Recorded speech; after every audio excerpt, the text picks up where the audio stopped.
안녕하세요.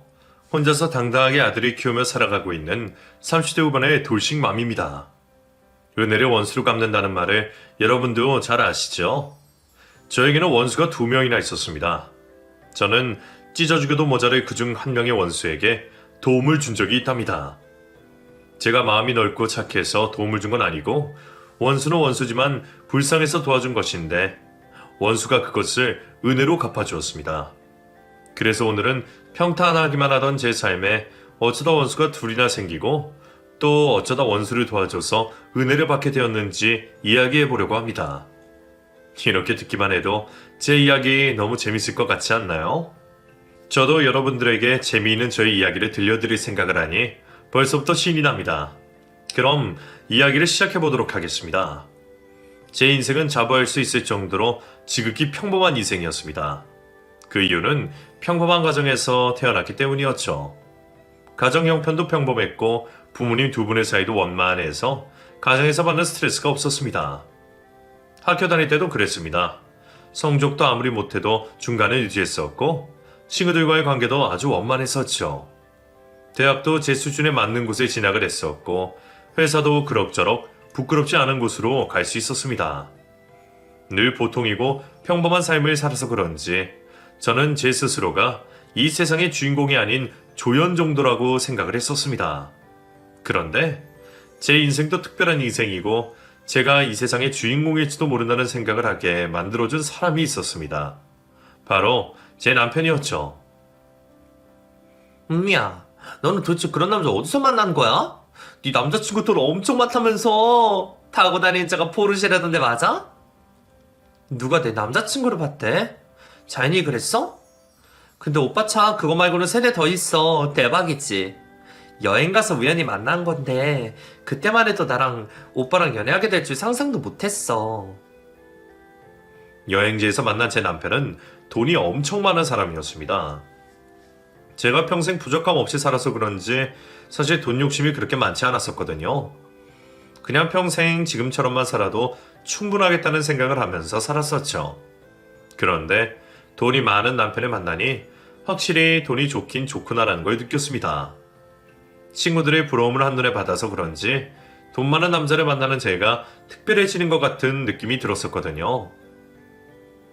근데 오빠 하는 일이 정확히 어떻게 돼? 엄마랑 아빠한테 오빠 인사시켜드릴 거라고 하니까 정확히 어떤 일 하는 사람이냐고 묻더라고. 근데 내가 거기서 대답을 못하니까 엄마 아빠가 걱정을 너무 많이 하시더라. 오빠 외국계 금융회사 다닌다고 말했었잖아. 내가 말해도 은미 너는 알아듣기 힘드니까 내가 장모님이랑 장인어른 직접 찾아뵙고 정확히 어떤 일 하는지 말씀드리면서 안심시켜 드릴게. 걱정시켜서 미안해. 남편이 금융 쪽 일을 하면서 자수성가를 했다는 사실 정도만 알았지 남편이 정확히 무슨 회사에서 어떤 일을 하는지는 몰랐습니다. 남편이 제가 들어도 모르는 일이라고 해서 굳이 깊게 파고들지 않았어요. 그리고 그땐 제가 어려서 그랬는지 당사자들만 서로 좋다고 하면 결혼하는데 다른 문제는 없을 거라고 생각했습니다. 하지만 시모를 만나고 제 생각이 잘못된 생각이라는 걸 깨달았죠. 솔직히 나는 너네들 결혼 안 했으면 좋겠다. 만난 지 아직 2년밖에 안 됐다면서? 2년 만나서 서로에 대해 알면 얼마나 더 안다고 섣부르게 결혼을 하니? 좀 더 만나보다가 아니다 싶으면 헤어지고 그때도 죽고 못 살 것 같으면 그때 결혼을 하도록 해. 엄마, 저희 서로에게 확신이 있어서 결혼하는 거예요. 이 사람이 내 사람이다 하는 그 정도의 확신이 없었다면 저 은미한테 프로포즈 안 하고 헤어지자고 했을 거예요. 엄마 제 성격 아시잖아요. 시모는 처음엔 저희 결혼을 반대하셨습니다. 그 이유는 남편과 저의 연애 기간이 짧다는 것이었는데 얼마 가지 못해 금방 본심을 드러내셨습니다. 다른 이유가 있으셨던 것이었죠. 솔직히 은민애는 우리 집이 사돈 맺기 너무 평범한 집안이니? 나는 비슷한 수준의 집안이라 사돈 맺고 싶어. 그래야 내 마음도 편하고 딸 시집 보내는 사돈들 마음도 편하지. 안 그러니?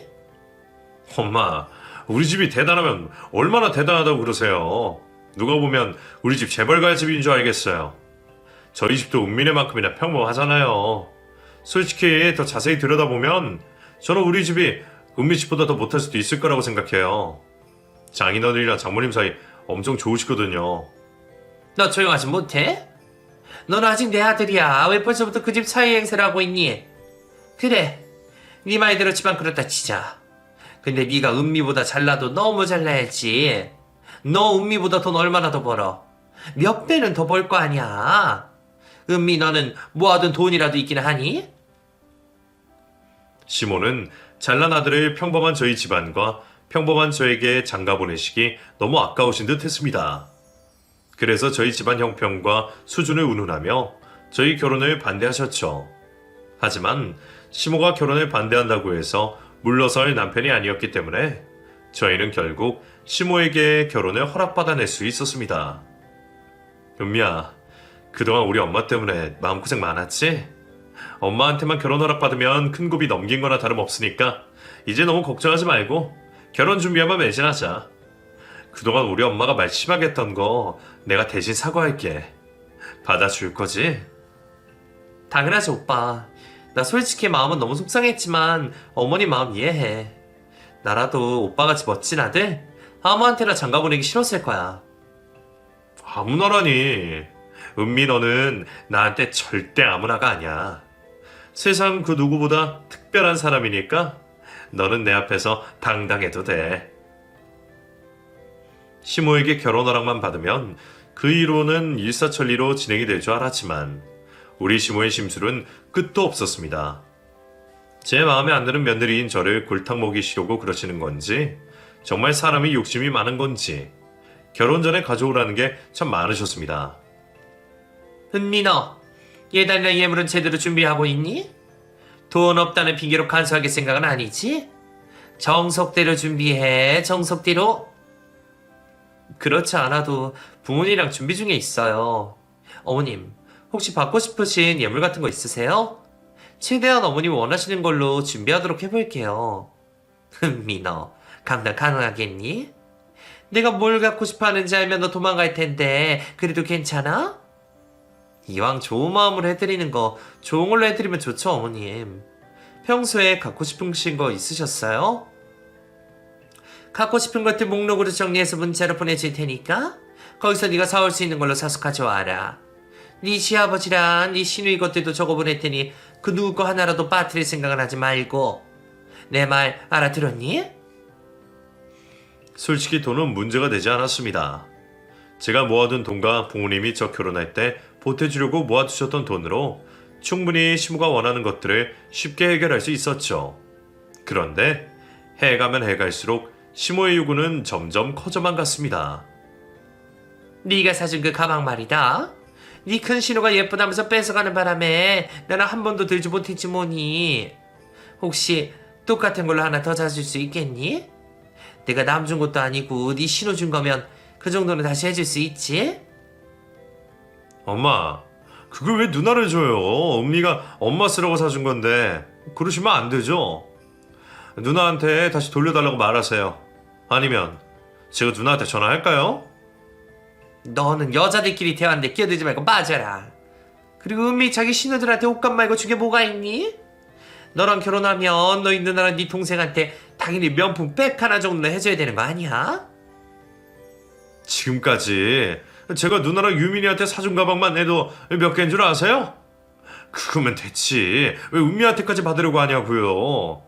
사람들이 염치가 있어야죠.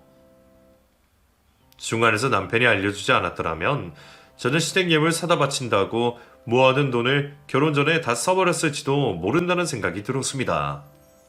솔직히 저도 그렇게 모자란 사람이 아닌데 이렇게까지 하면서 결혼을 하려고 하니 살짝 억울한 마음이 들었습니다. 결혼 준비 과정에서 제가 힘들어하자 엄마가 이렇게 말씀해 주셨습니다. 은미야, 너희 시어머니 때문에 힘들겠지만 조금만 참어라. 그래도 네 신랑은 끝까지 네 편 들어주지 않았니? 그게 얼마나 복인지 알아? 지 마누라 편도 못 들고 지 엄마 편 든다고 바보 같은 짓 하는 남편들이 세고 셌어. 그리고 인구는 너한테 아낌없이 주잖아. 그걸 생각하면서 너희 시댁에 그 정도는 해줘도 된다고 생각해버려. 뭐든 좋게 생각하자꾸나. 엄마 말이 맞았습니다. 시모 때문에 억울하기는 했지만 생각해보면 남편은 늘 제 편이었고 남편은 저에게 아낌없이 주었기 때문에 제가 시모에게 갖다 바쳤던 것들을 아까워해서는 안 됐습니다. 결혼식을 올린 후에는 저에게 언제 그런 일이 있었냐는 듯 행복했습니다. 그 이유는 자신들의 가족과 다르게 별종처럼 착한 남편 덕분이었죠. 은미야, 너 회사에 일 그만둔다고 말했어? 은미 너 퇴사하면 우리 유럽 여행 다녀올까? 너 대학교 졸업하고 유럽 가고 싶었는데 바로 취업해서 못 갔다고 했잖아. 이번에 오빠랑 가자. 오빠도 아직 유럽은 못 가봤거든. 오빠가 일 그만두라고 했지만 그러기엔 어머니 눈치도 보이고 오빠 혼자만 일하게 하는 것도 마음 쓰여서 아직 회사 알바를 못했어. 우리 엄마 눈치 볼 필요도 없고 나한테 미안해하지 않아도 되니까 당장 일 그만둬. 내가 내 와이프 먹여 살린다는데 누가 뭐라고 해? 저만 생각해주는 남편 덕분에 저는 결혼하자마자 회사를 그만두고 전업주부가 되었습니다. 대학 졸업 후 한 번도 쉰 적이 없던 제가 전업주부가 되어서 행복이나 보람을 느낄 수 있을까 싶었지만 매일 새벽같이 일어나 늦은 시간에 귀가하는 남편을 뒷바라지해주며 사는 전업주부의 일상도 그리 나쁘지 않았습니다.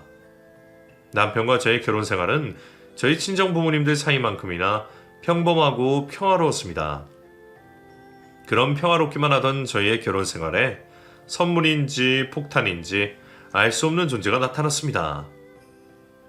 오빠, 나 오늘 혼자 산부인과 다녀왔는데 임신 7주 차래.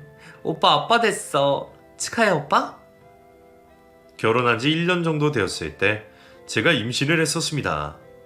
남편은 신혼생활 내내 빨리 아이를 갖고 싶다고 했었기 때문에 제 임신에 그 누구보다 기뻐해 주었죠. 제 임신으로 인해 기쁜 일만 가득할 줄 알았는데 해결하지 못할 문제도 동반되었습니다. 오빠, 내가 자궁 약해서 임신 전부터 병원 자주 다녔었다고 말했었잖아. 나는 임신 중에 웬만하면 관계는 가지고 싶지 않아. 오빠, 몇 달만 참으면 되니까 오빠가 나랑 뱃속에 있는 아기 생각해서 조금만 기다려주면 안 돼? 선생님이 안정기에 접어두면 상관없다고 했잖아. 너 왜 안 부리던 고집을 부려? 너는 쓸데없이 걱정이 너무 심한 게 문제야. 오빠, 내가 내 몸 생각해서 그러는 거야? 혹시라도 아기가 잘못될까봐 그러는 거잖아. 나는 10달 동안 애를 품고 있는데 오빠는 그 몇 달을 못 참아서 그래? 너는 왜 사람을 쓰레기로 만들고 그러냐? 그건 인간의 본능이야. 어떻게 인간의 본능을 억누르기만 하냐고? 너 설마 이걸로 사람 인내심 테스트하는 거 아니지? 남편은 임신 중인 저에게 계속해서 잠자리를 요구했었습니다. 하지만 임신 전부터 자궁이 약해서 산부인과 진료를 자주 받았던 저는 혹시라도 저희의 잠자리 때문에 아이에게 영향이 미칠까 남편의 잠자리를 거부했었어요. 남편은 잠자리를 거부하는 제 말을 당연히 이해하고 들어줄 거라고 생각을 했습니다. 하지만 남편은 제 예상과 다르게 잠자리를 거부하는 저에게 화를 내고 짜증을 냈습니다. 나 이번 일로 너한테 정 떨어질 만큼 다 떨어졌어. 지금 보니까 네가 사람 화나게 하는데 재주가 있더라고. 네 마음대로 너 편한 데서 살 거면 너 혼자 살지 왜 나랑 살아? 오빠, 오빠답지 않게 갑자기 왜 그래? 내가 뭘 그렇게 잘못했다고 나한테 정이 떨어져? 오빠 요즘 밖에서 힘든 일 있어? 너는 부부관계에서 가장 중요한 게 뭐라고 생각하냐? 나는 부부라면 낮에도 밤에도 즐거워야 된다고 생각해. 근데 네가 우리 지금 부부의 즐거움을 다 망가뜨리고 있잖아. 너는 그렇다고 생각 안 하냐? 임신 후 남편과의 관계가 엉망진창이 되자 임신이 되지 말았어야 했나라는 생각과 뱃속에 있는 아이가 원망스럽기 시작했습니다. 그래서 제가 저에게 찾아온 아이를 선물인지 폭탄인지 모르겠다고 말했던 것이었습니다. 임신으로 인해 제가 잠자리를 거부하자 남편은 밖으로 겉돌기 시작했습니다. 오빠, 왜 또 말도 없이 외박이야? 나 오빠 기다린다고 잠도 못 자고 밤새 거실에 앉아 있었어. 오빠한테 무슨 일 생긴 줄 알고 얼마나 걱정했는 줄 알아? 집 못 들어온다고 연락해주는 게 그렇게 힘들어? 너 되게 가식적이다. 내가 밖에서 딴짓 할까봐 잠 못 자고 기다린 거면서 마치 내 걱정하느라 그런 것처럼 거짓말도 잘하네. 나 방금 너한테 깜빡 속아 넘어갈 뻔했어. 오빠가 나 두고 그럴 사람 아닌 거 알아. 그러니까 그런 걱정은 안 해. 다음부터는 못 들어오면 못 들어온다고 미리 말해줘. 그럼 내가 걱정 안 하고 안 기다리고 잘 테니까. 남편은 사춘기 소년처럼 삐뚤어지기 시작했습니다. 저는 남편이 저에게 삐져서 그런 거라고 생각을 해서 아이를 낳고 나면 다 해결될 문제라고 생각했습니다. 그래서 남편이 저에게 못되게 말하고 밉게 행동하는 것도 다 이해하고 받아주려고 했었기 때문에 남편이 외박을 해도 크게 뭐라고 하지 않았습니다. 그런 저의 인내심의 한계는 딱 임신 막달까지였습니다. 임신 막달에 다다른 저는 쥐고 있던 폭탄을 터뜨렸습니다. 오빠, 해도 너무한 거 아니야? 나 당장 내일 출산할 수도 있는 상황인데 오빠는 그걸 알면서도 외박하고 술 마시고 놀고 싶어? 나 오빠 없을 때 진통이라도 오기라도 하면 어떡하려고 그러는 거야. 나 없을 때 진통 오면 나한테 전화 걸어. 가까이 있으면 바로 달려오던가 할 테니까.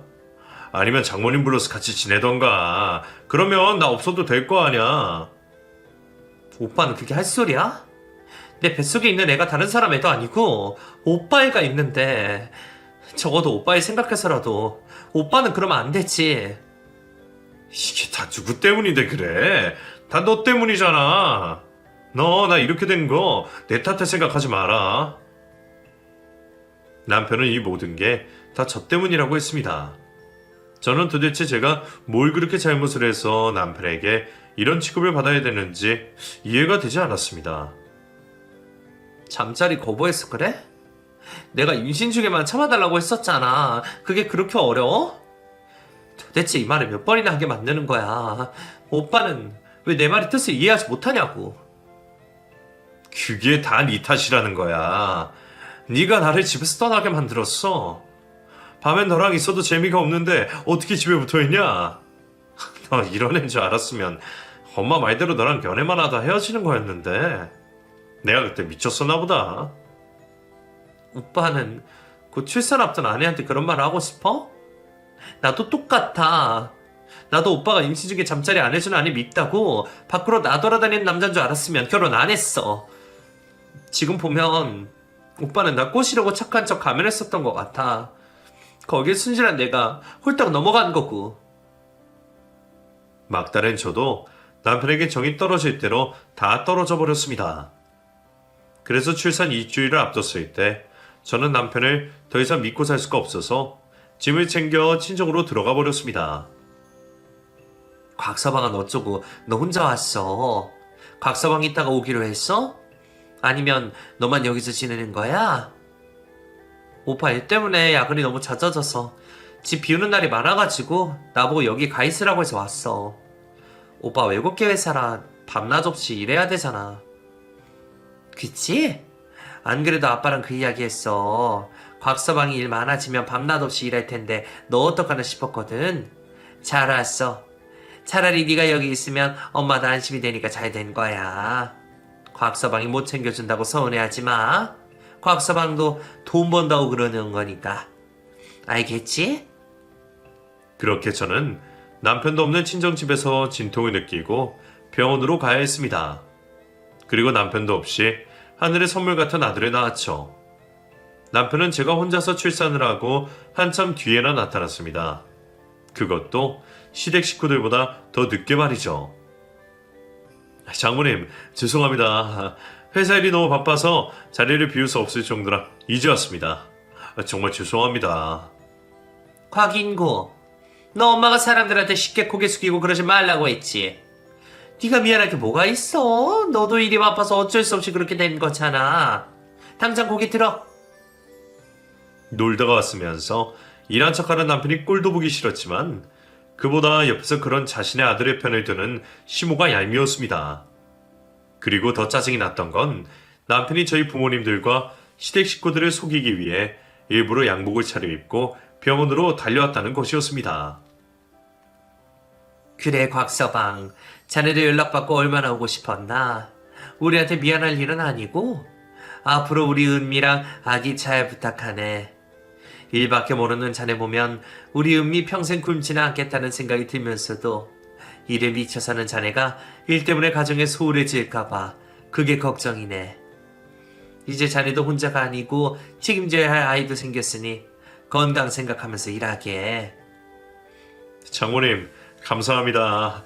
밤새 여기 계시느라 피곤하실 텐데 오늘은 집에 들어가셔서 좀 쉬세요. 여기는 이제 제가 지키고 있겠습니다. 사이를 철석같이 믿고 있는 엄마가 너무 안타깝고 불쌍했습니다. 병원에서 퇴원을 하고 산후조리원에 들어갈 때 남편이 같이 들어가겠다는 걸 말리고 저는 엄마와 함께 입소를 했습니다. 그리고 저는 엄마와 함께 조리원에 있는 2주 동안 남편을 향한 제 마음을 다잡았습니다. 평생 저를 위해 사셨던 친정 부모님들과 이제 막 태어난 내 아들을 위해서라도 남편을 미워하지 않고 남편 마음을 예전으로 되돌려야겠다고 말이에요. 남편이 못나게 군다고 저도 똑같이 남편을 미워하면 우리는 이혼 말고는 다른 선택을 할 수 없을 것 같다는 생각이 들었습니다. 오빠, 내가 오빠랑 떨어져서 산후조리원에 있는 동안 생각해 봤는데 우리 아들 도윤이를 위해서라도 이혼은 하면 안 될 것 같아. 그러니까 오빠도 나도 노력해서 다시 예전으로 돌아가자. 근데 부탁이야. 네 말 무슨 말인지 알겠으니까 더 이상 이야기 꺼내지 마. 나도 노력하고 있으니까 재촉하지 말란 뜻이야. 남편의 마음을 되돌리기 위해 무더운이도 애를 썼습니다.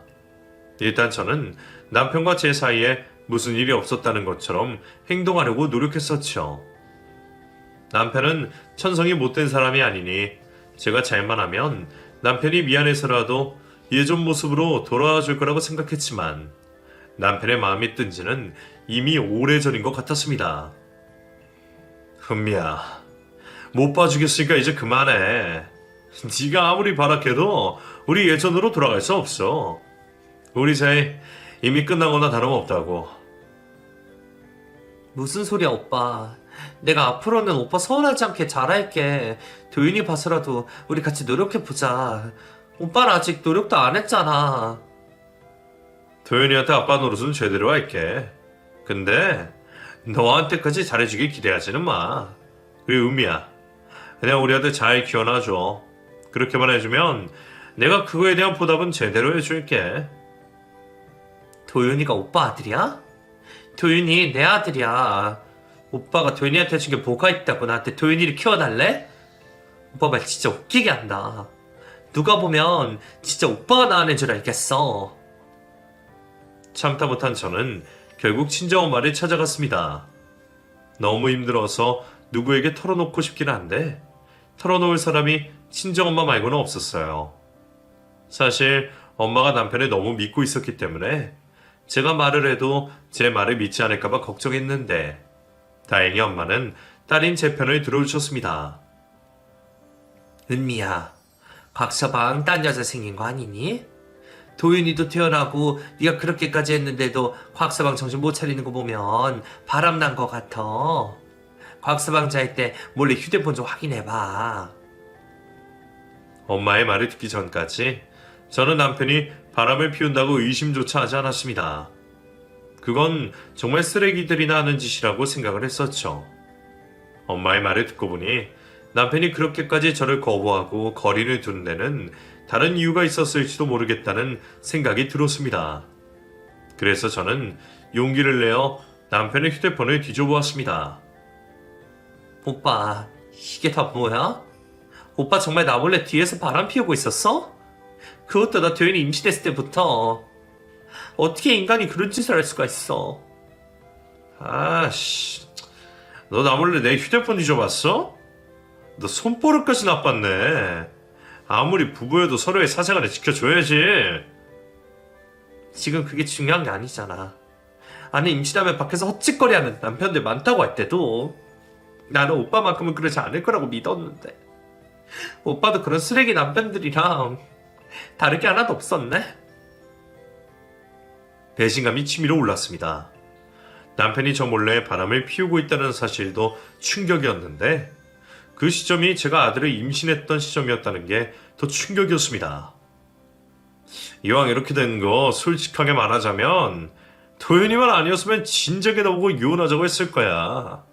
근데 너도 알게 됐으니 이제 솔직하게 말할게. 나 지금 만나는 애랑 조만간 집 합칠 생각이야. 오빠, 내가 시간 줄게. 그리고는 모른 척 해줄 테니까 그 여자랑 정리해. 나 오빠 방황하는 거 한 번 정도는 눈 감아줄 수 있어. 없던 일을 해줄 수도 있다고. 그러니까 하루라도 빨리 정리해서 돌아와. 내 마음 변하지 않을 거야. 너도 알잖아. 나 한 번 저간 마음 절대 안 바꾼다는 거. 너 도현이 임신했을 때 내가 얼마나 외로웠는지 알아? 그럴 때 내 외로움을 달래준 여자가 이 여자라고. 나 이 여자한테 정착하기로 했어. 남편이 저와 이혼을 생각하길래 저는 허겁지겁 남편에게 용서를 해줄 테니 상간녀와 정리를 하라고 했습니다. 사실 마음은 용서가 안 됐지만 그렇게 해서라도 남편을 붙잡고 싶었습니다. 그리고 이 집 내 집인 거 알지? 시간은 네가 나한테 줄 게 아니라 내가 너한테 줘야 되는 거야. 시간 넉넉하게 줄 테니까 짐 싸서 나가줘. 지금 나가면 도윤이랑 같이 나갈 수 있게 해줄게. 그게 아니라면 도윤이 나한테 뺏기게 될 거야. 지금 도윤이 가지고 나한테 협박하는 거야? 오빠 그러고도 도윤이 아빠라고 할 수 있어? 도윤이 가지고 협박하는 거 아니고 도윤이 정말 내가 키우고 싶지만 너한테 어느 정도 미안한 마음이 있어서 너한테 먼저 기회를 주려고 하는 거야. 넌 나한테 고마워해야 돼. 남편은 지금 집을 나가지 않으면 아이를 뺏어 버릴 거라고 했지만 저는 끝까지 질서 버텼습니다. 남편이 제 아이를 뺏어가 버릴까봐 무섭기는 했지만 제가 그 집에서 나가서 갈 곳도 없을 뿐더러 남편이 저에게서 제 아들을 뺏어갈 이유가 없다고 생각했습니다. 제가 나가지 않고 집에서 버티자 남편이 강수를 뒀습니다. 바로 상간녀를 저희 집으로 데리고 오는 곳이었죠. 오빠 진짜 미쳤어? 여기가 어디라고 이 여자를 데리고 와. 나 죽는 걸 보고 싶어서 그래? 오빠가 진작에 나가라고 했었다면서요? 그러게 오빠 말을 들었으면 이런 더러운 꼴 볼 일 없었을 거 아니에요. 오빠 성격 잘 아시면서 왜 버티고 있으셨어요? 상간녀는 저희 집으로 들어오더니 소파 정중앙에 자리 잡고 다리를 꼬고 앉아 저를 가소롭다는 듯이 바라보았습니다. 저는 본능적으로 바로 제 아들을 끌어안았습니다. 그 아이 제가 잘 키워드릴 테니까 두고 나가세요. 아이 데리고 나가면 새 출발하시기도 힘드시잖아요? 제가 그쪽 새 출발할 수 있게 배려해드리는 거니까 아이는 두고 가세요. 당신 왜 내 아이를 키워? 이 아이 내 아이야. 그러나 도윤이 아빠랑 이혼할 생각 추호도 없어. 당신이나 포기하고 이 집에서 당장 나가. 오빠가 그쪽한테 말했을 텐데요. 순순히 나가면 아이 주고 순순히 나가지 않으면 아이 뺏겠다고요. 어떻게 하시겠어요? 아이 저한테 맡기시고 쫓겨나실래요? 아니면 아이 데리고 나가실래요? 온몸이 부들부들 떨리고 눈물이 주저없이 흘러나왔습니다. 상간녀와 제가 거실에서 대화를 나누고 있을 때 남편은 제 옷을 챙겨두고 나왔습니다. 도윤이 옷이랑 네 옷 몇 개 챙겼으니까 들고 나가. 장모님 집으로 가든지 아니면 방 잡아서 지내든지 알아서 해. 돈은 필요한 만큼 보내줄 테니까. 오빠 도대체 나한테 이렇게까지 하는 이유가 뭐야? 내가 그 정도로 싫어서 그런 거야? 아니면 이 여자가 그 정도로 좋아서 그런 거야? 나 너한테 더 이상 가혹하게 굴고 싶지 않으니까 얼른 나가. 도윤이 데리고 가고 싶으면 지금 당장 나가는 게 좋을 거야. 아이를 뺏기지 않기 위해서는 저는 결국 그 집을 제 발로 나와야 했습니다. 당장 갈 곳이 없었으니 저는 아이를 데리고 결국 친정집으로 갈 수밖에 없었죠. 친정집은 제가 절대 가고 싶지 않은 곳이었지만 제가 피난갈 수 있는 유일한 곳이었습니다. 곽서방 그 인간이 어떻게 너한테 이럴 수가 있어? 어떻게 그놈이 내 딸을 내쫓아낼 수 있냔 말이야. 내가 당장 가서 그놈의 모가지 꺾어버릴 거야. 그놈 어디 있어? 부모님은 아이를 안고 친정집으로 온 저를 껴안고 한참이나 오셨습니다. 엄마보다는 더 이성적인 아빠 덕분에 저는 정신을 차리고 바로 남편에게 이혼 소송을 걸 수 있었습니다. 이혼 소송에 이기게 된 저는 남편에게 받은 위자료를 가지고 부모님 집에서 나와 아들과 단둘이 살 집을 구했습니다. 제가 아들과 둘만 살 수 있게 된 이유는 바로 남편의 재혼이었습니다. 나 진아랑 혼인신고 올렸어. 이제 법적으로 우리는 완전히 남이니까 도윤이 일 말고는 나한테 개인적으로 연락하지 말아줬으면 좋겠네. 양육비는 절대 거르지 않고 보낼게. 남편이 저와 법적으로 다시 남남이 되자마자 기다렸다는 듯이 상간녀와 혼인신고라는 걸 보고 그나마 남아있던 미련들이 사라져버렸습니다. 이제는 이 인간과 깨끗이 정리하고 아들을 위해서 정신을 차리고 살아야겠다고 생각이 들어 부모님 집에서 나와 독립을 하게 된 것입니다. 그 와중에 남편에게 고마웠던 것은 돈을 잘 버는 사람이라 그런지 남편이 매달 아들 양육비 외에도 저의 생활비를 함께 보내줬다는 것이었죠. 아이 클 때까지 이 돈 받으면서 편하게 살아야겠다고 생각했는데 어느 날부턴가 상간녀에게로부터 계속 전화가 걸려왔습니다. 도대체 왜 자꾸 전화를 거시는 거예요? 도윤이 아빠가 저한테 보내는 양육비 때문에 그러세요? 저는 그쪽이랑 할 이야기 없으니 저에게 할 이야기가 있거든 도윤이 아빠한테 하세요. 저는 걸려오는 상간녀 전화를 받지 않고 문자로 대답했습니다. 저는 상간녀가 계속 저에게 전화를 걸길래 남편이 저에게 보내주는 양육비와 생활비가 아까워서 뭐라고 하려고 전화를 거는 거라고 생각했습니다. 그런데 어느 날 상간녀가 늦은 새벽부터 저에게 전화를 걸었습니다. 술에 취해서 이런 짓까지 하나 싶어 참다 못한 제가 전화를 받아들었습니다. 저기요. 아무리 그래도 이 시간에 전화를 거는 건 좀 아니지 않나요? 요 며칠 동안 왜 이렇게 사람을 못 괴롭혀서 안달이에요. 제발 연락 좀 그만하세요. 도현이 엄마, 저 좀 도와주세요. 전화 끊지 마시고 제 이야기 좀 들어주세요. 그쪽 술 먹었어요? 이 새벽에 무슨 헛소리예요? 저한테 도와달라뇨. 제가 그쪽을 뭘 도와줘요? 살려주세요. 시키는 대로 다 할게요. 제가 지금 도움을 청할 때가 도윤이 엄마밖에 없어서 그래요. 도윤이 엄마 집 주소 좀 알려주세요. 가서 말씀드릴게요. 쓸데없는 소리 하지 마시고요. 발 닦고 잠이나 자세요. 앞으로 저한테 전화 걸어도 안 받을 테니까 그렇게 하시고요. 늦은 새벽에 전화를 걸어 도와달라는 상간녀가 미친 건가 싶어 전화를 끊고 자려는데 뭔가 찝찝한 감정이 들어 쉽게 잠에 들 수가 없었습니다. 정말 제 도움이 필요해서 전화를 건 건가 싶어 상간녀에게 문자로 저희 집 주소를 남겼습니다. 설마 진짜로 우리 집에 찾아오려는 건가 싶어 불안해서 잠도 못 들고 있었는데 정확히 1시간 뒤 저희 집 초인종이 울렸습니다. 도윤이 엄마 저예요. 저 이진아예요. 얼른 문 좀 열어주세요. 부탁드릴게요. 문 좀 열어달라는 상간녀의 간절한 목소리에 현관문을 열었더니 상간녀가 피투성이가 된 채로 서 있었습니다.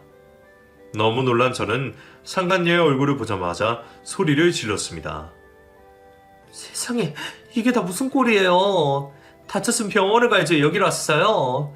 얼른 병원부터 가세요. 이거 도윤이 아빠가 그런 짓이에요. 제가 병원에 간 걸 알면 병원으로 쫓아와서 또 저 데리고 집으로 갈 게 분명해요. 일단 도윤이 엄마 집 안으로 들어갈 수 있게 해주세요. 피투성이가 된 상간녀는 저를 밀고 저희 집으로 들어왔습니다. 상간녀는 집 안까지 들어오지 않고 현관문 앞에 서더니 저에게 휴대폰을 건넸습니다. 도윤이 아빠 조직생활하는 사람인 거 알고 있으셨어요? 도윤이 아빠 외국계 금융업 하는 사업이 아니라 사치업하고 있는 사람인 거 도윤이 엄마는 모르고 계셨죠? 상간녀가 건넨 휴대폰에는 사진 한 장이 띄어져 있었는데 그 사진 속에는 검색 양복을 입은 남자 무리들이 있었습니다. 사진 속의 남자들은 누가 봐도 어두운 조직의 사람들처럼 보였죠. 도윤이 아빠 손버릇이 나쁜 사람이에요. 도윤이 엄마가 일하지만 않았더라면 도윤이 엄마도 저처럼 맞고 살았을 거예요. 도윤이 아빠가 도윤이 엄마 몰래 저 만날 때도 그랬거든요. 도윤이 엄마 때려서라도 입 맞고 싶은데 임신을 해서 그럴 수가 없다고 말이에요. 아니, 이 시간에 갑자기 저를 찾아와서 이걸 저한테 믿으라고 하는 소리예요? 상간녀는 더 많은 사진들을 보여주었습니다. 그동안 상간녀가 남편에게 맞아 엉망이 된 얼굴과 몸을 찍은 사진, 그리고 남편이 조직 생활하는 사진들이었죠. 저는 부모도 형제도 없는 고아예요. 도망을 가고 싶은데 갈 데는 없고 생각나는 곳이 여기뿐이라 여기로 왔어요. 도윤이 아빠가 그쪽한테 모시게 돼도 도윤이는 끔찍하게 생각하거든요. 도윤이가 있는 곳이라면 안전할 것 같아서 왔으니까 쫓아내지마 말아주세요. 제 손을 잡고 쫓아내지는 말아달라고 애원하는 상간녀를 차마 매정하게 쫓아낼 수는 없었습니다. 마음 같아서는 잘 됐다고 고소하다고 말하고 싶었지만 제 눈앞에 피투성이가 된 상간녀를 보니 그런 마음보다는 걱정이 앞섰습니다. 제가 상간녀를 집 안으로 들이자 상간녀가 그간 있었던 이야기를 늘어놓았습니다. 도윤이 아빠는 제가 도윤이 동생을 갖길 바랐어요. 저 때문에 도윤이 뺏겼으니 저보고 도윤이 동생을 낳아달라 그랬거든요. 근데 이유도 없이 임신이 안 되더라고요. 그걸 알게 된 도윤이 아빠가 바람도 버릇이라고 제 버릇 난 못 주고 또 바람을 피우길래 그거 가지고 뭐라고 했더니 그때부터 저에게 소리되기 시작했어요. 도윤이 아빠 아무리 그래도 사람을 때릴 사람이 아닌데 제 두 눈으로 보고도 믿기지가 않네요. 제 생각엔 도윤이 엄마는 가족이 있어서 쉽게 손에도 대지 못한 것 같아요. 저는 고아에 가족이 없잖아요. 그래서 더 쉬웠을 거예요. 도망갈 곳도 돌아갈 곳도 없었으니까요. 상간녀의 사정만 들으면 딱 하긴 했지만 저를 내쫓아낸 여자라고 생각하면 제가 상간녀를 데리고 있을 이유가 없었습니다. 그런데 자꾸 제 앞에서 불쌍한 자신의 처지를 이야기하는 상간녀 때문에 마음이 약해져만 갔습니다. 제가 상간녀를 데리고 있다는 걸 알게 된 남편이 저를 찾아왔습니다. 이진아, 다시 나한테 돌려줘. 걔 거기 있으면서 나 신고하게 되면 나 바로 깜빵 들어가게 될 거야. 그렇게 되면 매달 보내줬던 도윤이 양육비랑 당신 생활비 못 주게 되는데 당신 그래도 괜찮아? 바로 감옥에 들어가게 된다니? 그거 말고 또 무슨 잘못을 저지른 게 있어? 당신이랑은 이혼했으니까 당당하게 말할게. 사실 나 전과자야. 전과가 많아서 한 번만 더 사고 치면 그땐 진짜 끝이야. 그러니까 이진아가 신고 못하게 그 집에서 내쫓아. 그렇게만 해주면 내가 내 명의로 된 아파트 당신한테 하나 줄게. 돈을 떠나 아들만 생각하면 남편을 도와주는 게 맞았습니다. 아들의 아빠를 감옥에 보낼 수는 없었으니까요. 하지만 그렇다고 해서 갈 곳 없는 불쌍한 여자를 집에서 내쫓을 수도 없었습니다. 그래서 다른 방법을 생각해냈습니다. 나랑 내 아들 쫓아낸 여자 뭐가 좋다고 제가 보호하고 데리고 있겠어요. 당신 여기 있는 거 저 정말 불편하니까 당장 이 돈 들고 나가주세요. 이 정도 돈이면 몇 달 정도 지낼 곳 찾을 수 있을 거예요.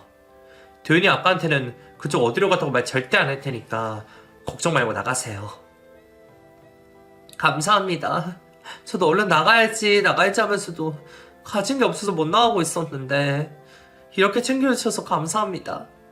이 은혜 꼭 갚을게요. 상간녀는 제 마음과 의도를 알아차린 듯 했습니다. 상간녀를 데리고 있기도 쫓아낼 수도 없었던 저는 상간녀에게 몇 백을 쥐어주고 집에서 내보냈습니다. 제가 상간녀를 도와줄 수 있는 최선의 방법이었고 그 이후로는 상간녀가 알아서 헤쳐나가길 지켜볼 수밖에 없었습니다. 그리고 한참 후 남편에게서 연락이 왔습니다. 교도소에 들어가게 됐는데 할 말이 있으니 면회를 와달라는 연락이었죠. 꼴 좋다. 그렇게 성질 죽이고 착하게 좀 살지 이게 다 뭐야. 깡패인 거랑 전과 있는 거 다 속이고 나한테 장가왔으면 계속 그 가면 쓰면서 평생 좋은 남편, 좋은 아빠로 살지. 이게 다 뭐냐고. 우리 도윤이한테는 나중에 뭐라고 설명할 거야. 미안해.